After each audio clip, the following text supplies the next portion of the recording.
Degeneratif adalah kerusakan jaringan, dalam hal ini ada tulang rawan sendi, yang disebabkan atau yang berhubungan dengan usia dan aktivitas yang berlebihan. Nah, kerusakan yang diawali oleh kerusakan tulang rawan sendi ini menyebabkan kerusakan lebih lanjut, sehingga bisa menjadi fatal, kerusakan secara umum pada sendi itu sendiri dan pada tulang yang membentuk sendi itu.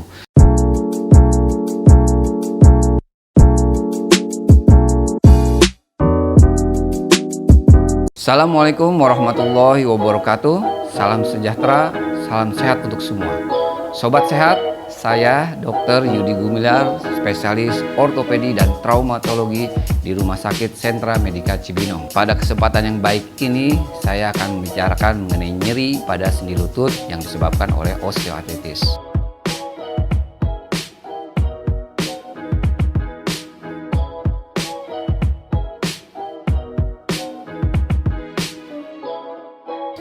Sebagaimana nyeri pada sendi-sendi lain, nyeri pada sendi lutut seringkali disalah-sangkakan penyebabnya adalah asam urat. Padahal bisa kita kategorikan sebetulnya ada 5 penyebab nyeri pada sendi secara umum dan khususnya nyeri pada sendi lutut.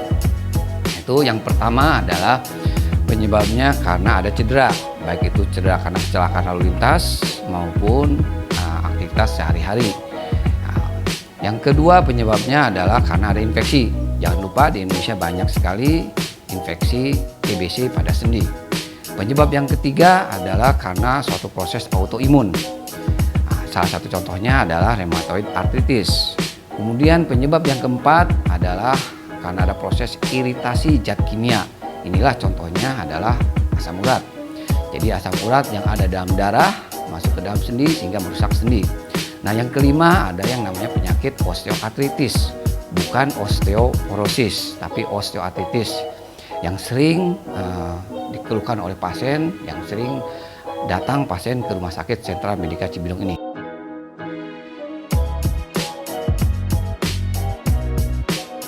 Osteoartritis adalah kelainan pada sendi lutut yang diawali oleh kerusakan pada tulang rawan sendi. Apa penyebabnya? Penyebabnya bisa kita kategorikan ke dalam 2.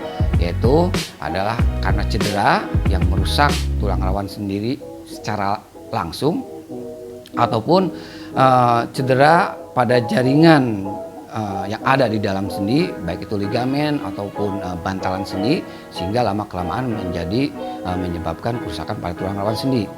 Nah, kemudian penyebab yang kedua kerusakan pada tulang rawan sendi adalah suatu proses degeneratif. Ini biasanya dimulai pada usia di atas 40 tahun. Apa itu degeneratif? Degeneratif adalah kerusakan jaringan, dalam hal ini ada tulang rawan sendi, yang disebabkan atau yang berhubungan dengan usia dan aktivitas yang berlebihan. Nah, kerusakan yang diawali oleh kerusakan tulang rawan sendi ini menyebabkan kerusakan lebih lanjut, sehingga bisa menjadi fatal, kerusakan secara umum pada sendi itu sendiri dan pada tulang yang membentuk sendi itu. Sehingga bisa kita lihat pada kasus-kasus yang sudah parah, lutut terlihat bengkok, baik itu bengkok keluar maupun bengkok ke dalam.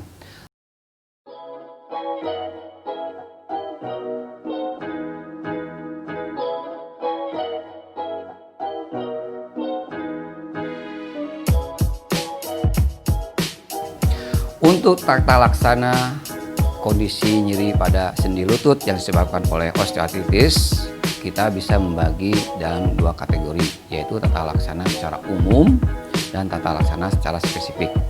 Apa itu tata laksana secara umum? Yaitu yang pertama adalah karena ini masalahnya adalah kerusakan pada tulang rawan sendi, kita harus bisa melakukan aktivitas atau tindakan-tindakan yang menghilangkan penyebab kerusakan tulang rawan sendi itu. Kalau memang ada cederanya harus kita perbaiki.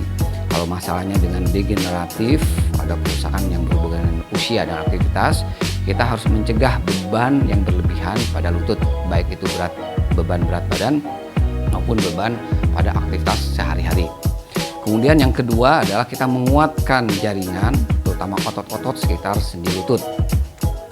Dengan menguatkan otot-otot sekitar sendi lutut, diharapkan pada aktivitas sehari-hari, otot-otot yang kuat ini bisa membantu beban pada lutut sehingga mengurangi terjadinya kerusakan pada tulang rawan sendi. Nah, yang ketiga adalah kita teknik pemberian obat-obatan, baik itu melalui obat-obatan yang untuk menghilangkan penyebab kerusakan pada tulang rawan sendi, ataupun obat-obatan yang bisa diharapkan untuk menguatkan tulang rawan itu sendiri.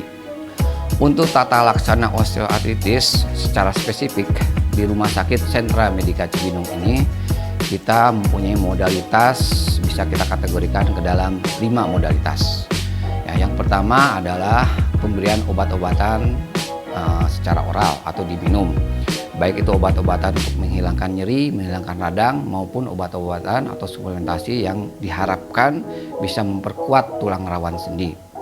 Kemudian modalitas yang kedua adalah pemberian obat-obatan secara injeksi.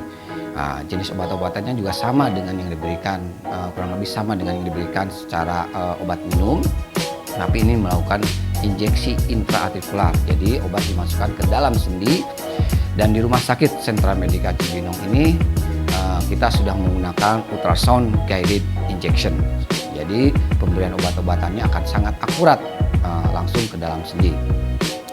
Kemudian modalitas yang ketiga adalah kita menggunakan juga yang namanya artroskopi. Artroskopi adalah alat yang dipakai untuk meneropong dalamnya sendi, sehingga luka yang dibuat itu sangat kecil, kurang dari 1 cm.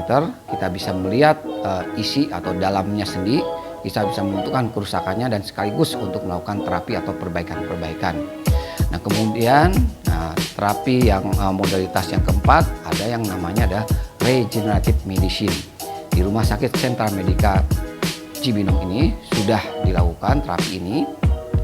Jadi kita bisa mengkategorikan 3 jenis terapi regeneratif. Satu yang namanya proloterapi, kedua yang namanya PRP, dan yang ketiga namanya stem cell. Khusus untuk stem cell ini memang belum bisa dilakukan di rumah sakit ini karena memang sifatnya adalah masih dalam clinical trial, khusus bisa dilakukan pada center-center tertentu.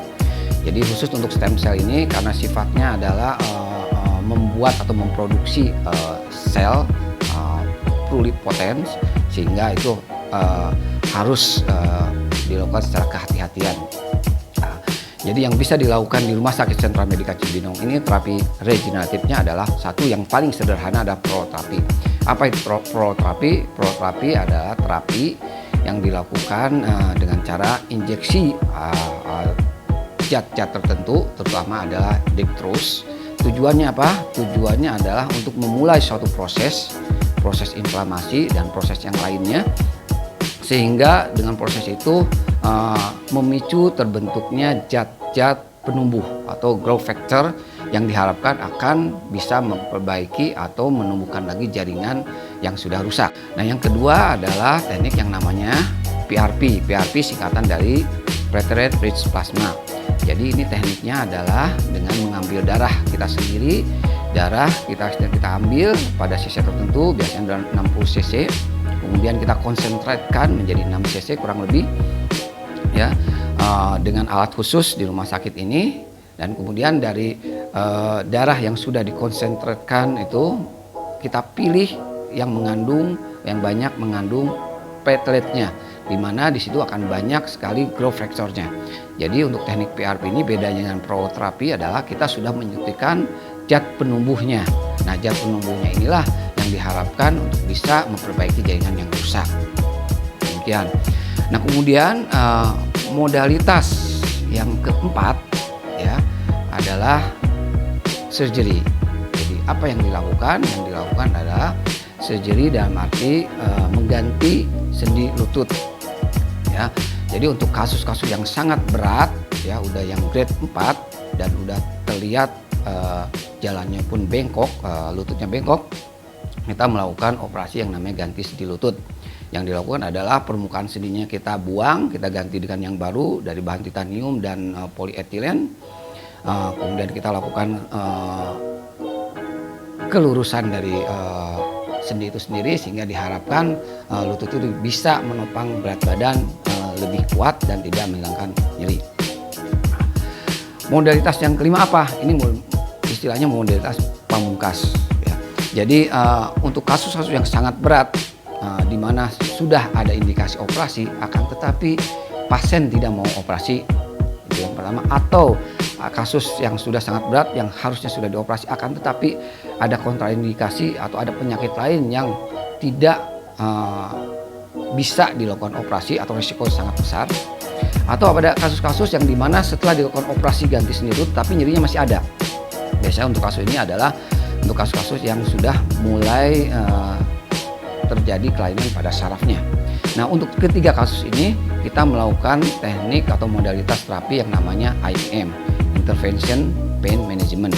Apa yang kita lakukan? Pada prinsipnya yang kita lakukan adalah melakukan denervasi, sehingga denervasi pada saraf nyeri di lutut, sehingga saraf ini tidak saraf yang sudah menjadi kelainan ataupun yang menimbulkan nyeri ini ya bisa dihilangkan. Dengan cara apa? Dengan cara yang namanya ablasi saraf nyeri dengan menggunakan alat yang namanya radiofrekuensi ya, dan diharapkan dengan cara itu pasien bisa melakukan aktivitas sehari-hari tanpa rasa nyeri.